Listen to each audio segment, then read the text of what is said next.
You never know God is all you need until God is all you have.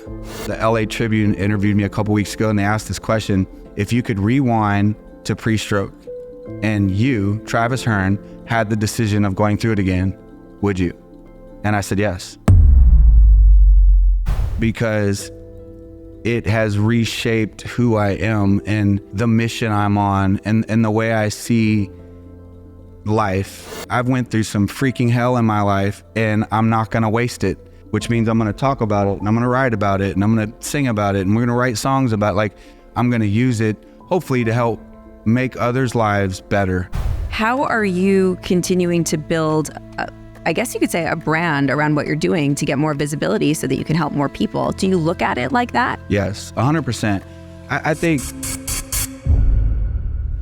church is a business. I mean, it is. It's got employees, it's got human resources, it's got policies, it's got, business infrastructure, it's got money coming in, money going out, it's got budgets, there's entrepreneurialism, there's building, there's branding, there's marketing. We want to use social media. It's another tool. So Jesus didn't get to use Instagram, but we do. So it's the same message, but now I have some added tools that I can utilize to accomplish that. I just think that if you build your life on integrity and you build it on the truth, it's gonna stand, and it's gonna stand strong. Welcome to the Jen Gottlieb Show. Travis, I'm so happy to have you here. I'm really, really, really excited about this interview, and I've been looking forward to it for a long time now. I want to tell the listeners, this is Pastor Travis, Pastor Travis Hearn, and I never really have any kind of religious or political things on the show, and I'm Jewish. I was raised Jewish. I had a bat mitzvah. I come from a Jewish family. I have been to church several times, and so when my friend Cody Sperber was like, you got to have my pastor Travis on the show, I was like, that's interesting. That's super cool. I would love to learn from a pastor. I don't know much about, the Christian religion, but I was curious and I looked at your social media, and this is when I was like, yes, get him here, because I looked at your social and I started scrolling and I saw a few things that were just so impactful for me. First of all, the content is incredible. Your stage presence and the way that you speak and the way that you command the room and the way that you move people in a room and the way that you're able to hold space that way, where you make actual transformations in a room by your words, and it seems like you're channeling. I was like, this man's one of the most powerful, talented speakers I've ever seen. And then also the brand that you built as a pastor for your church.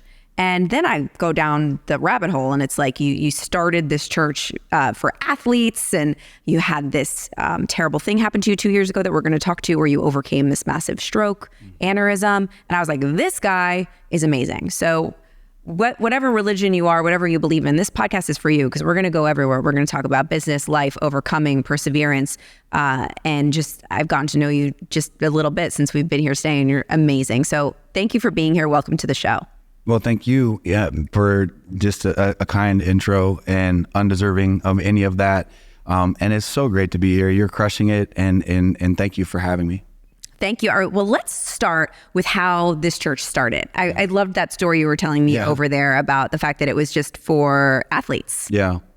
The church, our church, Impact Church, is started originally as a Bible study for the Arizona Cardinals, and really one of Florida's own. A guy named Andre Wadsworth, who grew up in Miami, and he played football at a little bitty school, 1A, size, and little private school, and he was overlooked and was not recruited for college. He ended up being a walk-on at Florida State University, and then 4 years later, he was the number 3 draft pick in the NFL. I mean, it was from walk-on to drafted. It was Peyton Manning, Ryan Leaf, and then Andre Wadsworth. And so Andre was playing for the Cardinals and started a Bible study for his teammates in his house in Arizona. And so eventually we had a Bible study together called Impact Pro Athletes, and that's where the name Impact Church came from Impact Pro Athletes. And I was really thinking about, you said branding. It was like, what's a one-word purpose statement? Because there's a lot of great churches, so many great churches with so many great names. And I wanted something that just was like, it said it all in one word, a one word purpose statement. And I kept thinking about it. I kept praying about it. I kept like, man, we should name the church. And then I was like, oh, impact, like impact, that I'm impacted by God, but that I also make an impact for God. And so, the rest is history. Wait, so you guys got together at his house and you're like, let's all just do Bible study. Was it organized? Was it you were leading it? Yeah. How did it start? At that time, I wasn't even in his life at all. It was him leading it. He wasn't even leading it. He was just a football player, but like he's a football player opening his house, and they would do it right, NFL style. It's Bible study, but it's fully catered. Right. Flying in preachers from all around the world, like it's NFL, And so, eventually, Andre and I met in 2009. They were already doing it, and then you met. Okay. Yep. Mm-hmm. And so, and then I've been the Phoenix Suns team chaplain since 2002. So, right while Andre was playing in his early years with the Cardinals, I was already doing Major League Baseball ministry stuff and NBA ministry stuff, and so he and I were like, eventually we came together as like a match made in heaven. Like we were perfect for doing this together. And so you came into this Bible study and turned it into a church. Yeah, no, it was turned into a church before I got there. Okay. So it was turned in, and when I took it over, Andre didn't work at the church or for the church. He was a football player, and then there was a pastor there that they had a church, a great church, a couple hundred people. My first Sunday was July 25th of 2010. And we had 204 people in attendance. That was babies, kids, children, everybody. And then I hired Andre to be my right-hand man. So it was like, dude, if I'm doing this, you're doing this. Yes. And we hit it off. And so he and I, we built brick by brick. And now the church is, over 10,000 people every Sunday on any given Sunday, and a whole lot more online. So over 10,000 people every Sunday come to this. That's amazing. And going back, I'm sorry to interrupt. Yes. So what you're saying is, when I took the church over, it wasn't called Impact Church. It had a different name, but Andre and I started our Bible study together now we had Suns players and Cardinals and Diamondbacks players and golfers. We had, if you were a pro athlete, we had like horseback people and motocross people and so that's when the whole like, man, you know what, we need to change the name of this church and make it something that like it's easy to remember, it's understandable, and our Bible study was called Impact Pro Athletes. So we named it Impact Church. Sounds like the cool place to be. It sounds like it is cool and fun and a really interesting, cool people coming to this place together to pray. Yeah. Amazing. You're listening to The Jen Gottlieb Show. So now so you're building this church, you are a pastor at the church, you're 10,000 people every single Sunday. Mm-hmm. At what point in time does this stroke happen? Yeah, so the stroke story is honestly wild, because 2 years ago, on November 14th of 2022 is when I had this brain bleed. But the backstory before the story is wild. So we the church is growing. Our music is crazy. I mean, it's a party. You said fun. Our music it slaps. I mean, it's like we're going big on this thing. I always say I think church should be fun. I grew up, like church wasn't fun. Like church should be fun. Like, I mean, shouldn't God be fun? He created fun. Like this should be a good time. And so we started writing a song.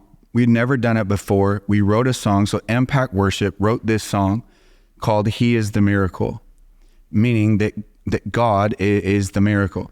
We released it to the world. So it's the first song we wrote, recorded, produced, and then released it to the world on all music platforms. And that was on Friday, November 11th. He is the miracle. Then on Sunday for church, I preached a sermon titled He is the Miracle. And I opened my statements with, I believe that God still does modern day miracles. And then I kind of projected through the Bible, because here's the thing, everybody needs a miracle. Everybody needs something that we can't accomplish on our own, some sort of divinity, right, to step in. And so I'm talking about like this idea that, man, God still does miracles no matter what you're going through. Listen, God, I believe God can help. Doesn't matter if it's a marriage problem or a health problem or an emotional problem or an addiction. I just believe God can help. And then that day, our song started charting on the iTunes charts, which was crazy because like we've never done this before. We've never written a song, produced a song, and it starts to chart. It charts on the iTunes charts into the top 100. Wow. And we were like, dude, this is crazy. Then it went into the top 50. Then it went into the top 25. Then it went into the top 10. Then it went all the way to number 1 on Sunday. So it released Friday. On Sunday, it went to number 1. And we were just like on cloud 9, to say the least. Like, this is cool, man. And then the next day, I suffered a brain aneurysm, and I needed the very miracle that I preached about and that we wrote a song about. And it came out of nowhere, Jen. The reality is, and life is like that. Like life just kind of life be life, and and it's like Thursday before that, I was in an application process to update my life insurance. So Thursday I got an A+ health rating. A+ is the highest you can get. Then on Monday, 4 days later, I almost died. And so it came out of nowhere. I was in good health, never had any problems, wasn't on any medication. I don't drink, I don't smoke, I don't use any drugs, nothing. So I was in my office on a Monday with my wife and my daughter, Jazzy. Jazzy is my youngest of 3, and she was 12. And I had a handful of grapes, and I dropped a grape, and I was like, that's weird. And then I dropped another grape, and my hand felt just like sluggish. Like it just felt like it, I don't know how to explain it, just a little sluggish. And I thought maybe it was my wife and I, we did cold plunges that morning with like a doctor supervised in an ice tank, this is crazy. And so I thought it was maybe just something going on from that. And then I left Natalie at the church. She was doing some work. I took Jazzy to the store, and I kept dropping grapes as I was driving. And I'm like, this is weird. So I get to Target, I get out of the car, I text Natalie and I said, hey, I just want you to know, I've been dropping grapes. It's kind of weird. Well, she called me in a panic, and she's like, Travis, please, I'm coming to get you. I'm coming. And I'm like, what? And she's like, I want to come. I want to take you home. You need to go to the doctor. And I'm like, I'm not like, I'm just dropping grapes, babe. She's like, look back at what you sent me. And I thought I said something like I've been dropping grapes, but it came out more like I've been graping drops or draping drops or something. Like it just was jumbled. So that made her panic. Wow. So she's like, read it back. And I read it back how it's supposed to sound, but I didn't read it back what I said. So anyway, she talks me into going back out to my car. She's going to come get me. She comes and gets me. We go home. We live down the road. And she's pleading, please go to the doctor, please. And I'm like, babe, I'm not going to the doctor. I mean, I freaking dropped some grapes. Like, I'm good, because I had nothing. My face wasn't, droopy. My mind was good. My head didn't hurt. Nothing. I dropped some grapes. So I said, I'm going to go lay down for an hour. And listen, if I still feel like this or I'm off, I'll go. And Travis, please don't lay down. I said, babe, just 1 hour. So I lay down. I laid there, Jen, 5 minutes. And I'm like, something's definitely not right. So I started to get up. At the same time, she walked back in to check on me, and she's like, I'm calling. So she calls 911, and I never thought I was having, that thought never even crossed my mind, but I hear her tell them, I think my husband's having a stroke. And so then all of a sudden I'm like, yo, there's no way, there's no way I'm having a stroke. They told her, have him lay down on his back. So I'm laying on my back in the living room, and paramedics were at our house within 3 minutes. I mean, so fast. They must have been down the road. They were there within 3 minutes. So I'm laying on my back. They do all these tests, right? They even do a stroke test. I passed all of them. So Natalie's still begging me to go. Now she's begging them to tell me to go. And I'm laying there, and so I looked at one of the paramedics, there were 4 of them in my living room, and I said, what do you think I should do to this one man? And he goes, Sorry, these are hard to get through. This is emotional. He said, Pastor Travis, as a member of your congregation, I think you should go. And I had no idea this man went to my church. I didn't know who he was. He didn't know the house he was walking into until he walked into it and saw me. And because of that, I went. If it wasn't for that, I'm not going. And so I get on the stretcher. They're wheeling me out of my house. My wife and my daughter, they look very concerned. I'm like, you guys, it's okay. You said, Daddy, just gonna go get checked. I'll be right back. And they put me on the ambulance, and I don't remember anything. I don't remember the ride to the hospital. That's how fast it hit. Yep. So I get to the hospital. They do a brain scan. They find out that my brain is aggressively bleeding. Like, it's a bad brain bleed. And they called Natalie, and they have to now helicopter me to a level 1 trauma center because it's neurological, and they're not equipped for whatever needs to be done. So my wife, my best friend, Andre Wadsworth, they actually are standing at the helicopter when I'm getting on the helicopter. My wife took a picture with me, and I wish I remembered it, the moment, but she said, sorry, this is tough. She said, I wanted to take a picture with you because I didn't know if that's the last picture I'd ever have with you. And I didn't know if it's the last picture your kids would see. Like, because now at this point, I can't talk. I mean, at this point, I dropped some grapes, guys. I'll be okay. Daddy will be okay. To 30 minutes later, I can't talk. I mean, I can't move. I'm a vegetable. And, so I get helicoptered to, level 1 trauma center, and I'm hospitalized, and I'm in the ICU, and so that's the beginning of this story. And the many miracles that so far that lead up to this moment, because the major miracle is still coming, but the many miracles are, my wife had a car at the church. The only reason she had a car at the church is because this was a Monday, the day before. We both drove on Sunday to church. And then Sunday when we left her car there because she wasn't feeling the best. And so we never leave our car at the church, ever. So the reason she was able to come get me at Target was because she had a car at the church. We live 20 minutes away, from the church. So that's like a little miracle. Like, we don't have an extra car there. The next miracle is how fast the paramedics got there. The next one is that there's a firefighter standing in my living room who goes to my church and knows me. And just the speed of which everything happened. Everything I told you, from dropping my first grape to the brain scan, is probably, 40 minutes. Wow. We're not talking a long time. We're talking about 40 minutes. And so, I'm in the hospital. I can't talk. I can't move. I can't think. I lost my memory, my speech, my cognition, my motor skills. When I mean speech, I mean like that's what I'm talking like, and for days.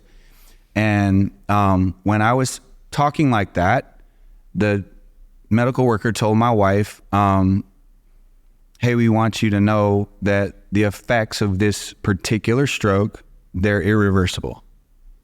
Like, you need to be prepared. There's strokes, and then there's this one. There's brain bleeds, and then there's this one. This is the worst you can have.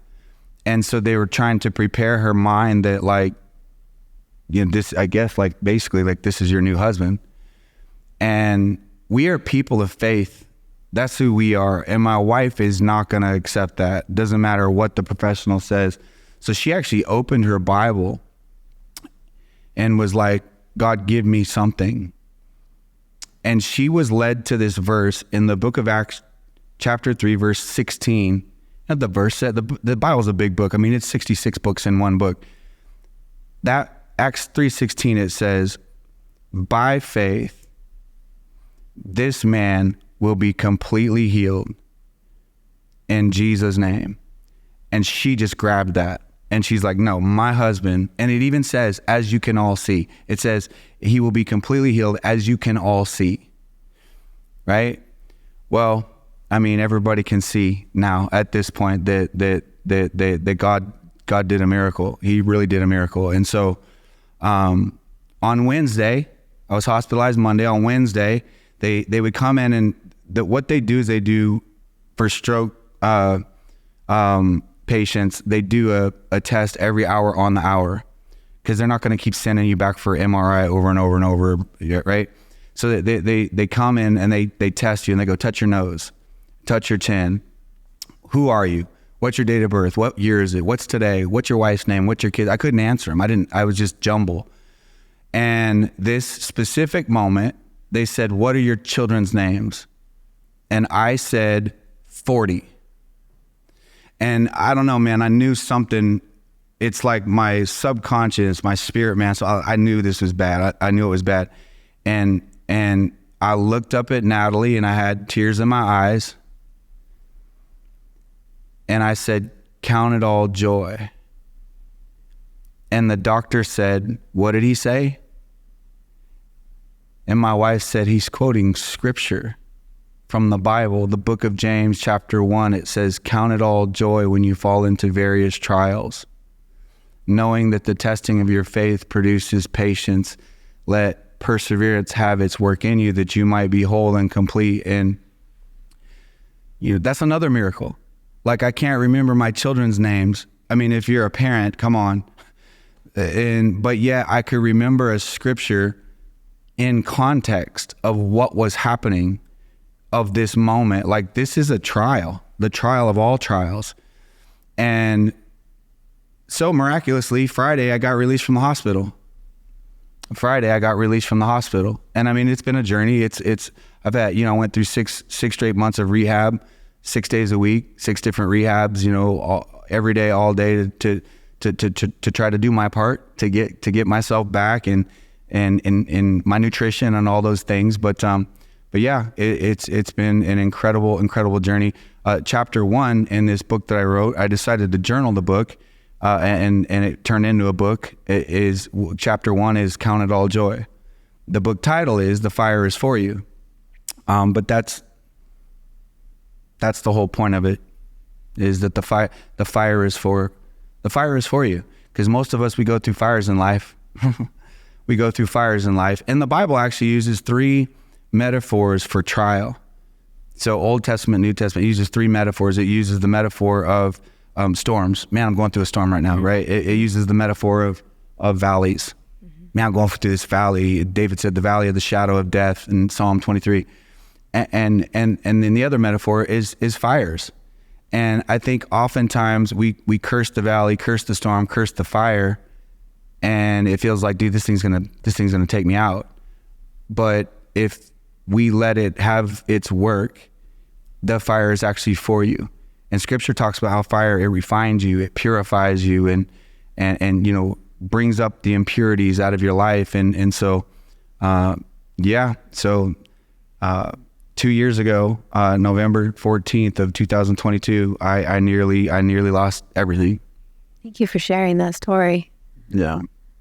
I'm having such a moment here, sitting here listening to you, thinking of all of the miracles that happened along the way. Mm-hmm. And anyone that's listening right now that's in a state of like worrying about something or something bad is happening, I love hearing stories like this, because it's hard sometimes to have that faith and have that belief. Yeah. It's hard. We don't have that faith and that belief all the time automatically. That's why we follow people like you, or go to wherever you go to pray, or believe in whatever you believe in, because we don't wake up every day, or at least I don't, having that hope and that faith and that belief that there are miracles all the time. I have to remind myself all the time. That's why I do the work that I do in searching for those stories. And you just told us a story. That's such an amazing reminder that whatever you believe in, this is like for insert whatever you believe in, whoever's listening, but there are miracles. Like, I believe that there are. And if there weren't all of those little miracles that led up to, or in the middle of that entire scenario, you wouldn't be sitting here right now. The fact that you're sitting here in this chair is a miracle. Yeah. And thank you. I think that you just helped a lot of people. You helped me by sharing that. Yeah. So thank you. Thank you. I have to talk to you about my new favorite thing. This is my new obsession, my absolute favorite toy in my home right now that's helping me be healthier. And y'all know how obsessed I am with that. So whenever I'm podcasting or at my desk doing Zoom calls, I make sure that I have at least 3 bottles of water next to me. Drinking enough water is so essential for me to feel energized, healthy, clear and clean, and all the things. And having safe, clean water is the last thing I want to worry about. But unfortunately, according to extensive research by the Environmental Working Group, 3 out of 4 homes in America have harmful contaminants in their tap water. And that's why I don't trust tap water anymore. So I am living for my brand new AquaTrue, which is a water purifier that sits on your countertop. It takes no installation, and it creates purified, clean drinking water for you all day long. It's amazing. They have water purifiers to fit every single type of home, from installation-free countertop purifiers, which is what I have, to higher capacity under the sink options too. AquaTrue even has a Wi-Fi connected purifier and mineral boost options. It's amazing. The filters are affordable, they're long lasting. You don't have to change the filters every 2 to 3 months like most water filters and all of those other machines that we have to create clean water. AquaTrue filters last for 6 months to 2 years.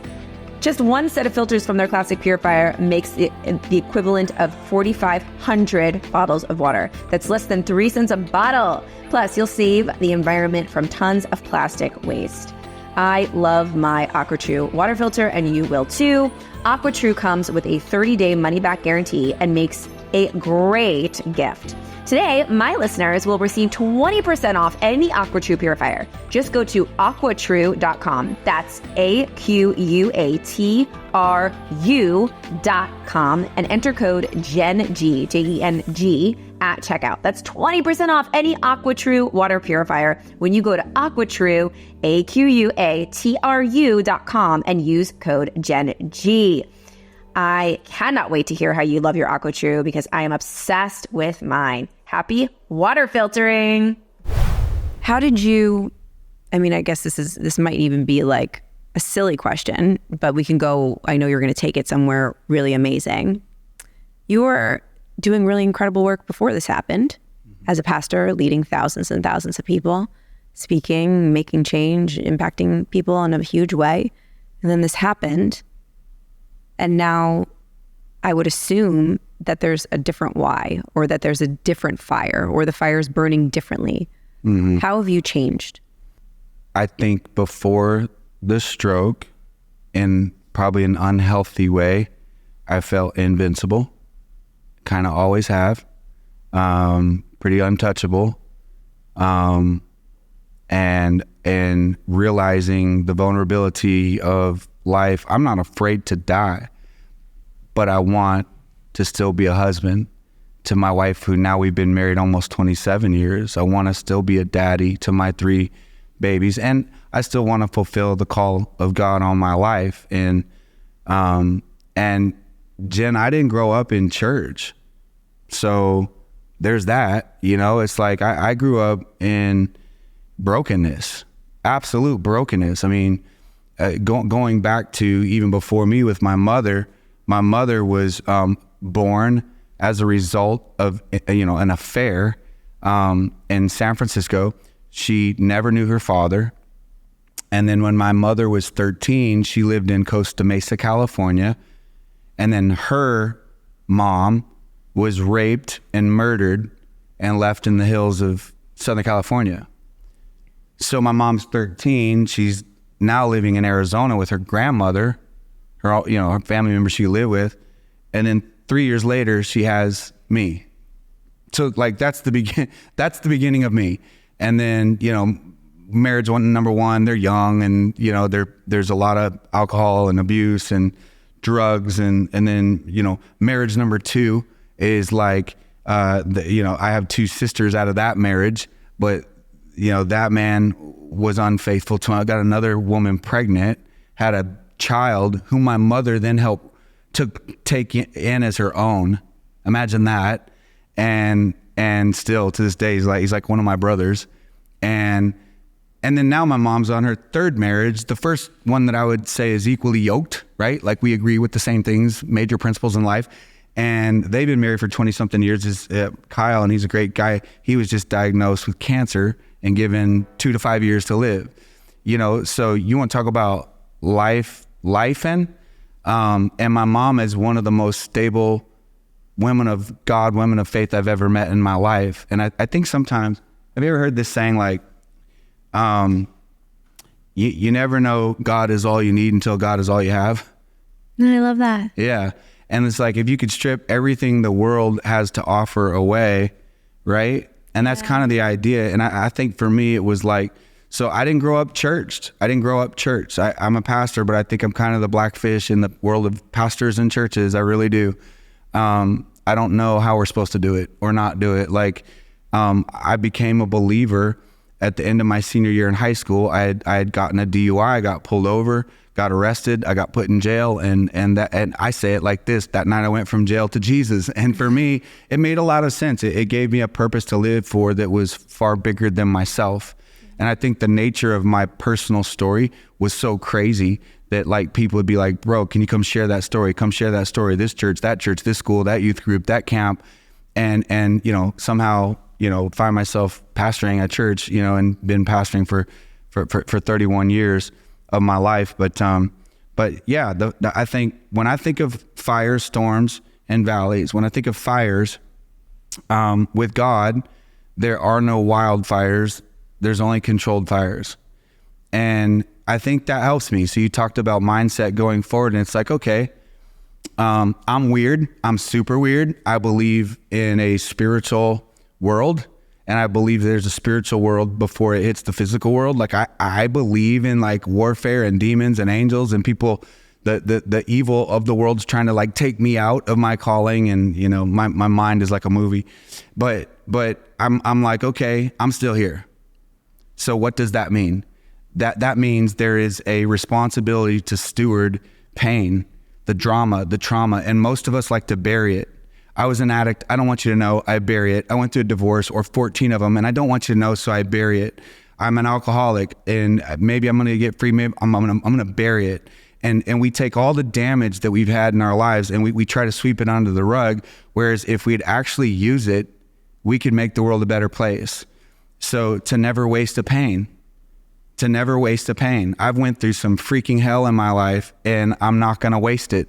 I'm going to use it, hopefully, to help make others' lives better, which means I'm going to talk about it, and I'm going to write about it, and I'm going to sing about it, and we're going to write songs about it. Like, we're not going to waste our pain. And I think that's really what the essence of the book is. The book, the LA Tribune interviewed me a couple weeks ago, and they asked this question about the book. If you could rewind to pre-stroke and you, Travis Hearn, had the decision of going through it again, would you? And I said, yes. And it's a quick yes. It's a hard yes because there's so much pain. And the pain, it's a hard yes because it doesn't just impact me, it impacts my wife. That yes would impact my children, and that yes would impact my church, the world that I'm around. But it's a quick yes because it has reshaped who I am and the mission I'm on and the way I see life, even empathy for people that are survivors of whatever. Empathy, dude, I know what you're going through. Like, my heart goes out to you. I know, it's almost like it's recreated us. And I say us, meaning like me and my wife and our mission. We were given another chance. I always say I know how to take advantage of a second chance. And if you get a second chance, you better make sure you take advantage of a second chance. So you're in this second chance of your life. You're in this new outlook, and you already had a great outlook. So it's really so amazing to watch somebody like you now go and do the work in the world with this new perspective. Mm-hmm. And the world is different now than it was back in the day, and church is different. And like I go onto your social media and I see reels and podcasts, and like you're like it's like a rock show and concerts. And I think that's so cool and that's so fun. How are you continuing to build, I guess you could say, a brand around what you're doing to get more visibility so that you can help more people? Do you look at it like that? Yes, 100%. I think, hey, how about this? Who's, again, like you said, no matter what people believe in, religion or whatever, like who's really, like, who's the most famous person in the world today? I mean, who? God, I guess. Jesus. Jesus Christ. Yeah. So whether you believe in him as the Savior, Messiah, either way, he's still the single most popular person, most famous, I should say. Yeah. Right? On the planet. 2,000 years after he lived. His public ministry was only 3 years. 3 years. 3. There was no cell phone. There was no internet. There was no Instagram. There was no Reels. There was no, like, even writing a book was so different. There's no computer. I mean, there's no, and if you think about that, how it traveled around the world and how it still does, and it grows, it's like the old Guns N' Roses song, rolling like a freight train. Like that's the church. Even with all the stupid stuff church has done in every denomination, right? And leaders and pastors, the church still keeps growing. So when it comes to our church, we're a Christian church. Like I said, we just believe church should be fun. I think we have the answers to all of life's problems. I think I have the answer to emptiness. I think I have the answer to addiction. I think I have the answer to anxiety and fear and brokenness and relationships and being a good friend and building your life on the principles of God's word and the character of God is going to help make the world a better place.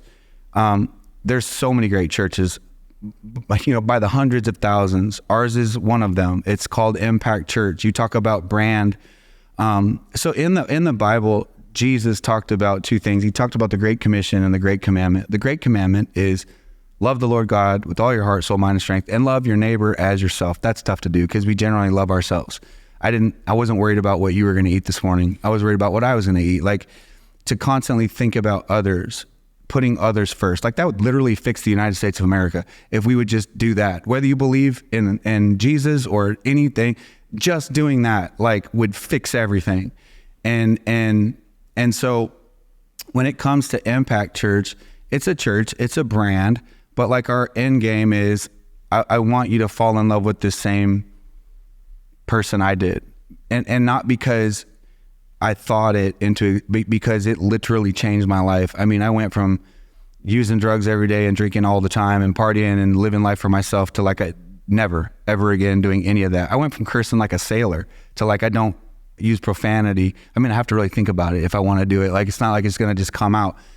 Not because I'm a pastor. That would be like the outside working towards the inside. It's the inside working itself out, So going back though to the branding, church is a business. I mean, it is. It's got employees, it's got human resources, it's got policies, it's got business infrastructure, it's got money coming in, money going out, it's got budgets.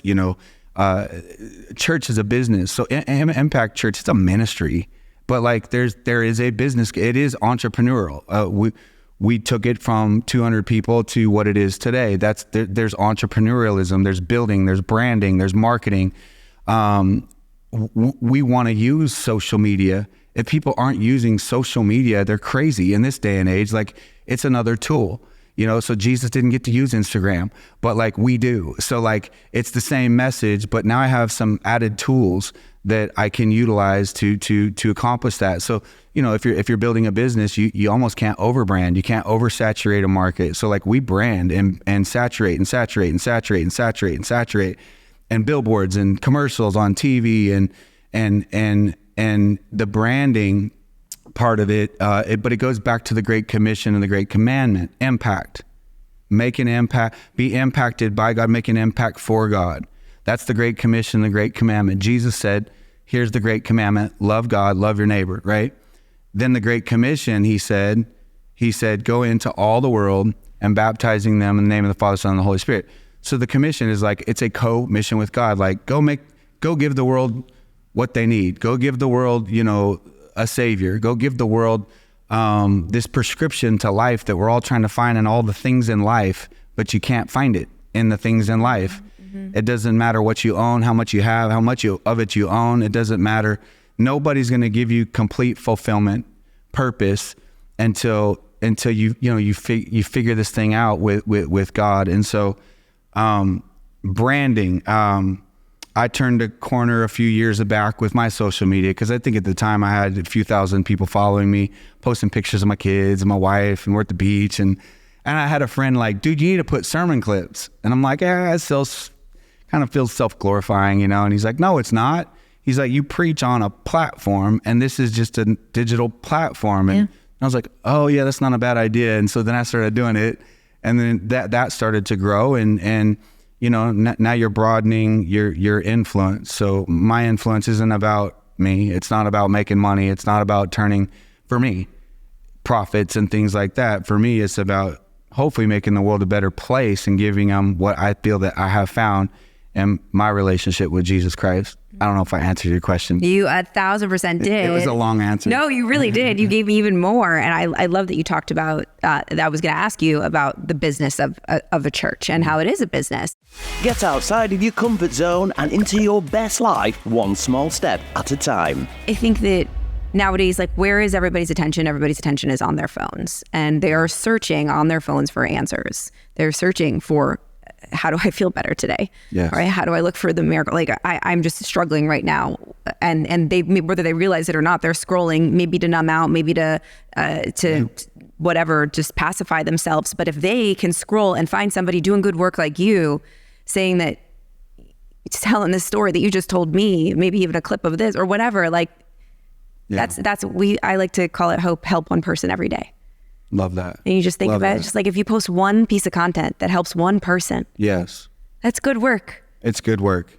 And Absolutely. so I'm glad you're being seen on social. Like, that's, a lot of what people that listen to this show are doing, building businesses, building brands. And this is just a great example of when visibility truly is your responsibility. So here, it would be a business perspective that would be, it's the church, but here's a great thought on business. So my wife, when I married her, she was a marketing director of a computer software firm, helped to go public. Like, she was a baller. I mean, she's 24 years old, crushing. And so then you put me in a church, and we're pastors. So you got two kids, unchurched, didn't grow up in church. All of a sudden they're in church and they're leading a church. But I remember at the beginning of our church, we took this church on July 25th, 2010, and the music was rough. The music wasn't great. Now, it's hard to say that, because like, if you're doing something for God, it should be it. We can't judge that. Like, I'm doing it for God. But like, we have a few musicians on the stage, and it was like, and I kept telling Natalie, like, we got to get people here. We got to get people here. We got to get people here. We got to get people here. And she kept saying, not yet, not yet, not yet, not yet. And I'm like, well, why, babe? And she's like, because you don't want to market this. We need to get this right before we start marketing. And branding and marketing are two entirely different concepts, right? And saturating even. So she's right. So once we started getting some pieces together in business, it might be a product. We're not going to market a toy that's broken.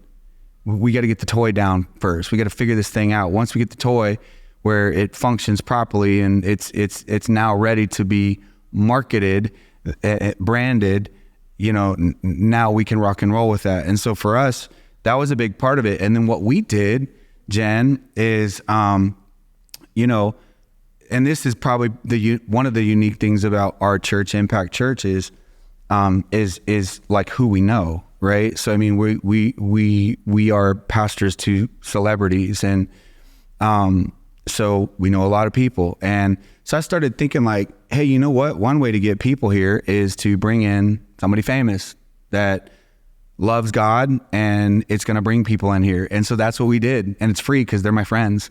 So it's like, that's cheap. That's a cheap way to market is, hey, let's bring in Run from Run DMC. And that's what I did. I brought Run in, and he was on my stage, and we did an interview, and we went from, I think, 400 people the Sunday before to like 2,400 people the next Sunday, because I brought in one guy. Well, now people are there and they're like, oh, this church's pretty dope. This church's pretty cool. And I think that's my thing, because you mentioned this, is like, I think church should be fun, man. I've sat in so many churches in my life that I don't think they're bad churches, but I went feeling almost more depressed when I left. Like that sucked every ounce of energy out of me. So my thing is like church should be, I say this term, a God-sized party. If church every Sunday is a party that we're throwing for God, what would that look like? Would it look like super boring, painful, monotone preaching? Like, and so that's kind of the way we built at the beginning, especially, and trying to get awareness out, was using our network, using the people that we know. It's almost like who's in your phone that you can help leverage, that love you, and they'll be able to help you build that business. 100%. I love that. I love that church should be fun, because I didn't go to church growing up. I went to temple, but it was not fun. It was very boring. So I hear what you're saying. I wanted to ask you about speaking, because I'm a speaker and I teach other people how to speak on stages. It's my favorite thing in the entire world, and you're fantastic. You're an amazing storyteller, and you essentially do a new keynote every week. Yeah. Because you tell a new sermon every Sunday, and that is hard, I'm sure. Yeah. Can you tell me a little bit about your strategy of how you build out a new speech every week and perform a new speech? Mm-hmm. Yeah. A keynote speaker would be a cool job. I'd love to do that and like have 12 canned messages as I travel the world and drop a bomb and leave. That would be cool. And then like a keynote speaker on events or things like that, or a comedian. You have, this is my set, and you might build on it a little bit, but like I'm doing that over and over and over and over again. But preachers that are pastors that have a church, they got to do it 52 Sundays a year and not suck, hopefully. And you start getting to a certain standard that there's now a level of expectation. There shouldn't be, but there is. And so that's the grind. Like even our worship team, the music team, they sing songs every week, but a brand new song is every now and then. So we already know this song, we're doing it again. Like a sermon is new every single week. And the Bible's a big book. There's nothing in it that's not talked about. So you look at all social issues, all the issues that we're dealing with in the world today, there's not a single issue that's not covered somewhere in the Bible. So my goal is through, prayer and wanting to be led by God is, okay, first of all, that's the starting point. Like what do you, God, want me to talk about this Sunday, next Sunday, the next Sunday? Sometimes there might be something cultural, societal that happens that it's like, that's obvious. I got to talk about whatever we're dealing with this as a country or a globe or COVID, the world's shutting down. We're all going to die. We better talk about that. Like, but yeah, I mean, from, you might do a sermon on marriage. You might do a sermon on, I just did a couple called Happily Ever After, because I know a lot of marriages that they're still together, but they aren't happy. They certainly aren't happily ever after. But we can have that. You want to talk about being a good friend. Bible talks about being a good friend extensively. You want to talk about selflessness, selfishness. You want to talk about lust. You want to talk about pride. You want to talk about ego. You want to talk about alcoholism. You want to talk about lies. All of it. Like cheating. Do I cheat to build my business? Like, do I fake it till I make it to build my business? Do I buy a whole bunch of followers and then hope it turns into something real? Because there's a lot of that going on in every space you can think of. And I just think that if you build your life on integrity and you build it on the truth, it's going to stand, and it's going to stand strong. So the way I approach messages is probably not the way some of the best communicators in the world do it. I have bad ADHD. My kids do too, diagnosed. So I almost can't think about 2 Sundays from now until 2 Sundays from now. They say with ADHD, there's 2 time zones. Oh. Yeah, there's now and not now. That's good. And I feel that. Cause like Natalie would be like, hey Trav, in 2 weeks we gotta, and I'm like, and then like, I'm not like, tell me in 2 weeks, like the hour before, And so that's kind of the way I am with writing a sermon. But I usually start with mapping and like an idea that's I can feel it kind of burning in me. I can feel it burning. Like, dude, I'm going to talk about this. Then I start researching and kind of mapping out certain scriptures or passages that I want to use. The Bible is very life applicable, but a lot of times people don't know that because it's a big ancient book and you're like, I don't even know where to start with this thing, you know? But my goal is to make it easy to understand and to apply it to everyday scenarios in life. We're not going to just go read ancient texts. It's like, the story of David and Saul is a crazy one. And Saul was an incredible leader, the most powerful man in the world. David was up and coming. Saul's jealous of David. Jealousy. There's a whole bunch. We get jealousy, envy, jealousy, like what jealousy does. Proverbs says jealousy rots the bones.